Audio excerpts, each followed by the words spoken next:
Olá, irmãos, a graça e a paz do nosso Senhor Jesus Cristo. Quero compartilhar com vocês uma palavra que o Espírito Santo trouxe ao meu coração essa semana. Espero que edifique vocês tanto quanto edificou a mim. E essa palavra está no livro de Lucas, no capítulo 24, os versículos 13 ao 53, que diz assim: naquele mesmo dia, dois dos discípulos, estavam indo para o povoado chamado Emaús, a 11 quilômetros de Jerusalém. No caminho, conversavam a respeito de tudo o que havia acontecido. Enquanto conversavam e discutiam, o próprio Jesus se aproximou e começou a caminhar com eles. Mas os olhos deles foram impedidos de reconhecê-lo. Ele lhes perguntou: sobre o que vocês estão discutindo enquanto caminham? Eles pararam com os rostos entristecidos. Um deles, chamado Cleopas, perguntou-lhe: você é o único visitante em Jerusalém que não sabe das coisas que ali aconteceram nesses dias? Que coisas? Perguntou ele. O que aconteceu com Jesus de Nazaré? Responderam eles. Ele era um profeta poderoso em palavras e em obras diante de Deus e de todo o povo. Os chefes dos sacerdotes e as nossas autoridades o entregaram para ser condenado à morte e o crucificaram. E nós esperávamos que ele era que ia trazer a redenção a Israel.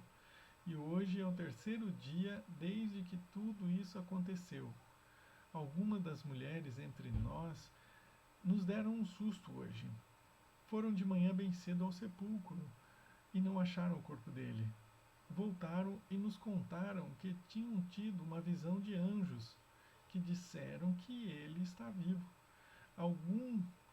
Alguns dos nossos companheiros foram ao sepulcro e encontraram tudo exatamente como as mulheres tinham dito, mas não o viram. Ele lhes disse: como vocês custam a entender e como demoram a crer em tudo que os profetas falaram. Não devia o Cristo sofrer estas coisas para entrar na sua glória? Começando por Moisés e todos os profetas, explicou-lhes o que constava a respeito dele em todas as Escrituras. Ao se aproximarem do povoado para o qual estavam indo, Jesus fez com que ia mais adiante, mas eles insistiram muito com ele. Fique conosco, pois a noite já vem, o dia está quase findando. Então ele entrou para ficar com eles. Quando estava à mesa com eles, tomou o pão, deu graças, partiu-o e o deu a eles. Então os olhos deles foram abertos e o reconheceram, e ele desapareceu da vista deles. Perguntaram-se um ao outro: não estavam ardendo os nossos corações dentro de nós enquanto ele nos falava no caminho e nos expunha as Escrituras? Levantaram-se e voltaram imediatamente para Jerusalém. Ali encontraram os 11 e os que estavam com eles reunidos. E disseram: é verdade, o Senhor ressuscitou e apareceu a Simão. Então os dois contaram o que tinha acontecido no caminho e como Jesus fora reconhecido por eles quando partia o pão. Enquanto falavam sobre isso, o próprio Jesus apresentou-se entre e lhes disse: paz seja com vocês. Eles ficaram assustados e com medo, pensando que estavam vendo um espírito. E ele lhes disse: por que vocês estão perturbados e por que se levantam dúvidas em seus corações? Vejam as minhas mãos e os meus pés. Sou eu mesmo, toquem-me e vejam. Um espírito não tem carne nem ossos, como vocês estão vendo que eu tenho. Tendo dito isso, mostrou-lhes as mãos e os pés. E por não crerem ainda, tão cheios estavam de alegria e de espanto, ele lhes perguntou: vocês têm aqui algo para comer? Deram-lhe um pedaço de peixe assado, e ele o comeu na presença deles. Disse-lhes: foi isso que eu lhes falei enquanto ainda estava com vocês. Era necessário que se cumprisse tudo que a meu respeito estava escrito na lei de Moisés, nos profetas e nos salmos. Então lhes abriu o entendimento, para que pudessem compreender as Escrituras. E lhes disse: está escrito que o Cristo haveria de sofrer e ressuscitar dos mortos no terceiro dia, e que em seu nome seria pregado o arrependimento para perdão dos pecados a todas as nações, começando por Jerusalém. Vocês são testemunhas dessas coisas. Eu lhes envio a promessa de meu Pai, mas fiquem na cidade, até serem revestidos do poder do alto. Tendo-os levado até as proximidades de Betânia, Jesus levantou as mãos e os abençoou. Estando ainda a abençoá-los, ele os deixou e foi elevado ao céu.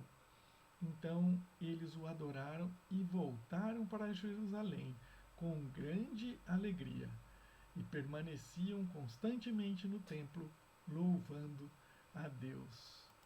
Glória a Deus.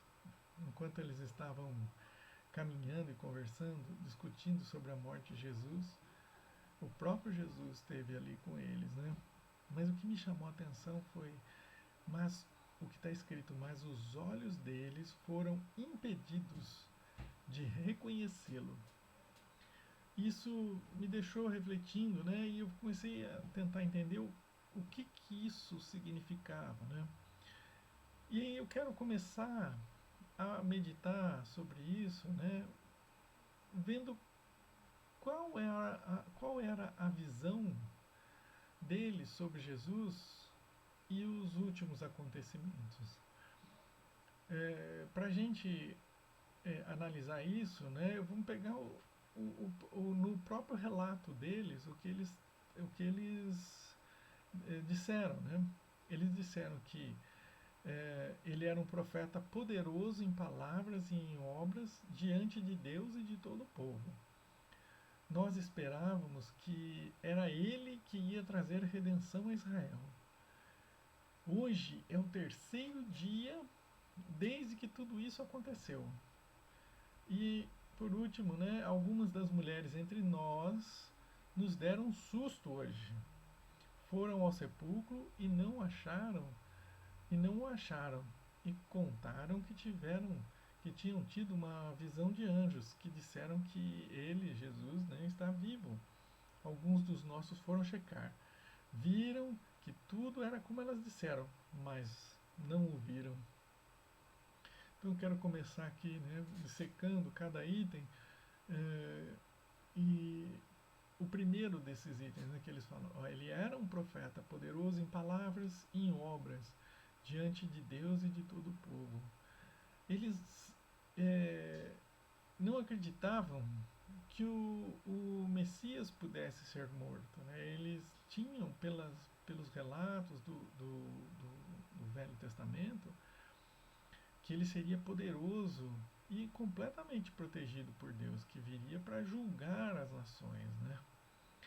E é a segunda coisa que eles falam, que nós esperávamos que era ele que ia trazer a redenção a Israel. Né? Então eles achavam que o grande sinal que comprovaria, né, que Jesus de fato era o Messias seria a redenção de Israel contra o Império Romano. Né? Deus traria liberdade novamente a Israel sem o jugo, né, de Roma. Por conta dos relatos do Velho Testamento, né, eles criam que Jesus, o Messias, viria e seria o grande rei de toda a terra, né, reinaria a partir de Jerusalém. Né? E não foi o que aconteceu, eles estavam vendo um cenário completamente diferente. Né? Jesus tinha acabado de ser crucificado, né, tinha sido enterrado. E eles dizem, né, hoje é o terceiro dia desde que tudo isso aconteceu, mostrando que já tinha passado bastante tempo e toda a esperança que eles tinham tinha ido embora, né? Tinha se esgotado. E aqui chega até a ser engraçado, né? Se alguma das mulheres entre nós nos deram um susto hoje. Foram ao sepulcro e não acharam. E contaram que tinham tido uma visão de anjos e disseram que ele está vivo, Alguns de nós foram checar e viram que era tudo como elas disseram, só não encontraram ele lá. Então assim, puxa, deram um susto na gente, a gente até chegou a acreditar, né, que era uma boa notícia e tal, mas aí quando eles foram checar, não acharam Jesus lá, então, quer dizer, desanimaram e partiram, né, embora, né, para casa deles, talvez, né. Mas qual que era a visão de Jesus sobre eles? Após toda a explanação que eles fizeram, né, o que Jesus disse para eles? Eu vou ler Almeida, Revista e Corrigida, que diz assim: E ele lhes disse, ó nécios e tardos de coração, para crer tudo o que os profetas disseram.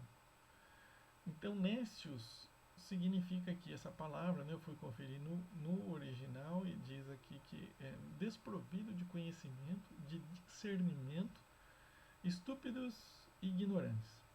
E tardos de entendimento, fica mais fácil, né, de entender aqui, é lentos para entender, lentos para crer. Embora Jesus já tivesse ressuscitado e tivesse dado provas disso, né, a eles,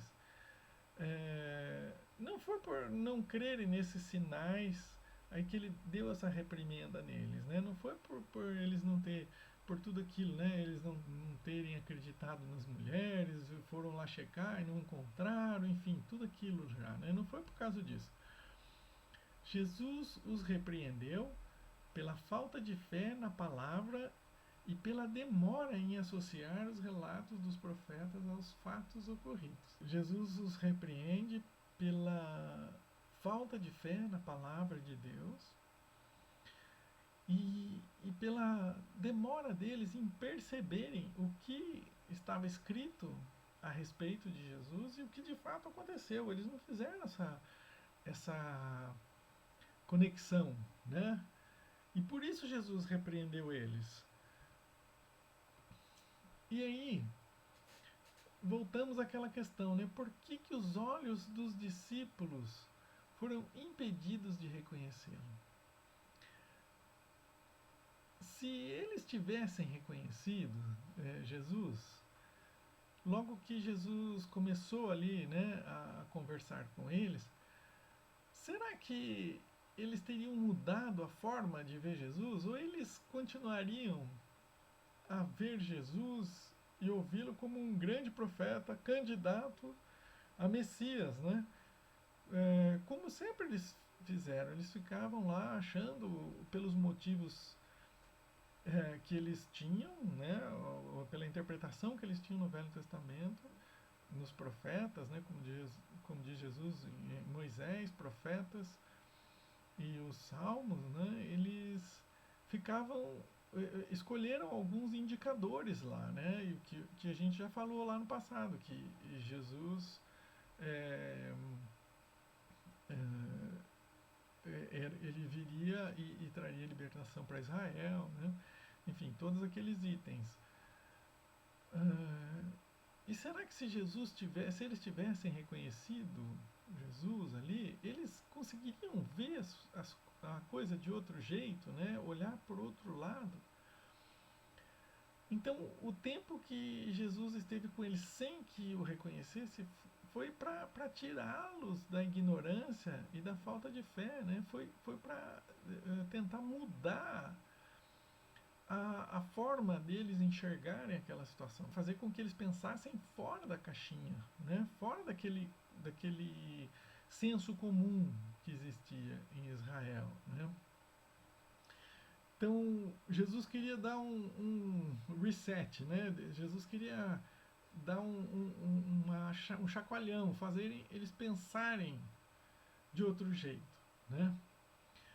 E por que Jesus desapareceu após os olhos deles terem sido novamente abertos, né? Puxa, mas já pensou? O mais legal, né? Que depois que eles reconheceram Jesus, seria ele continuar ali com eles, né, para eles poderem, né, conversar e se derramar aos pés do Senhor ali e tirar suas dúvidas e conversarem, né?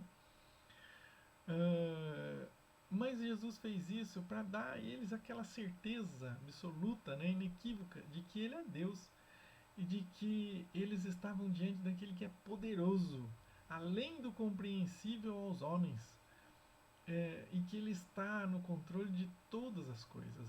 Né? Foi uma experiência sobrenatural, né? Para mostrar-lhes que, embora não ouvissem mais, não estavam sozinhos e que Ele sempre estaria com eles. Deus esteve com eles o tempo todo, desde o tempo que eles andaram com Jesus antes de sua morte, especialmente durante a caminhada no caminho de Emaús, ainda que não o reconhecessem. Então Jesus é Deus e Deus andava com eles, né? Deus estava com eles o tempo inteiro. E aí que eu, né, dei esse título, Deus disfarçado, porque mesmo estando com eles lá, eles não o reconheciam, né? Não reconheciam Jesus assim, eles viam que era um homem assim poderoso, mas tinham como um profeta, né? E o que ele, né, Jesus, nos diria hoje para esse tempo, né, que estamos vivendo? Provavelmente ele diria a mesma coisa que disse aos seus discípulos sobre a narrativa de Mateus, quando ele descreve as últimas palavras de Jesus antes da sua ascensão aos céus. Então, o finzinho do Evangelho de Mateus, que descreve exatamente esse contexto, né, em que Jesus ressuscitou e falou com eles, e falou para que eles voltassem para Galiléia, e termina dizendo assim, Mateus 28, 18 ao 20. Então Jesus aproximou-se deles e disse: Foi-me dada toda a autoridade no céu e na terra. Portanto, vão e façam discípulos de todas as nações, batizando-os em nome do Pai, do Filho e do Espírito Santo, ensinando-os a obedecer a tudo o que lhes ordenei. E eu estarei sempre com vocês, até o fim dos tempos. Amém. Então, eu creio que é essa a palavra que Jesus quer nos trazer ao coração, né, hoje. Que ainda que nós não o vejamos, né, ainda que nós já tenhamos no nosso entendimento, né, alguns indicadores, né, que nos balizam, né, que nos norteiam para avaliar em que tempos nós estamos, né? Ainda que nós não vejamos isso, Ele nunca nos deixará, né? Ele sempre está conosco.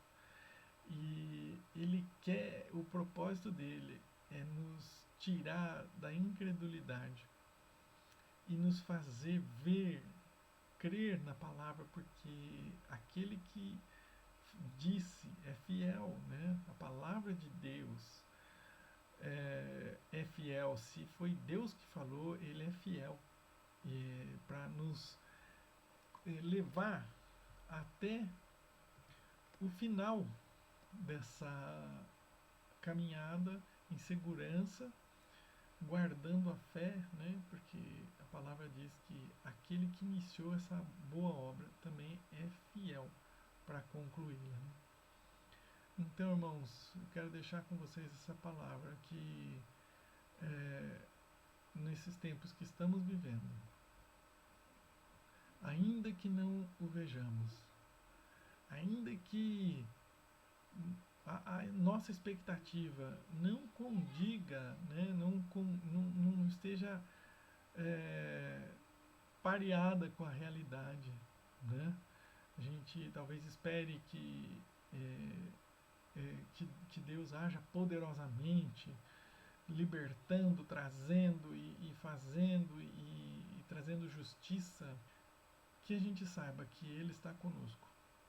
e que sejamos fiéis, prontos, né, rápidos em entender em que tempo nós estamos, né?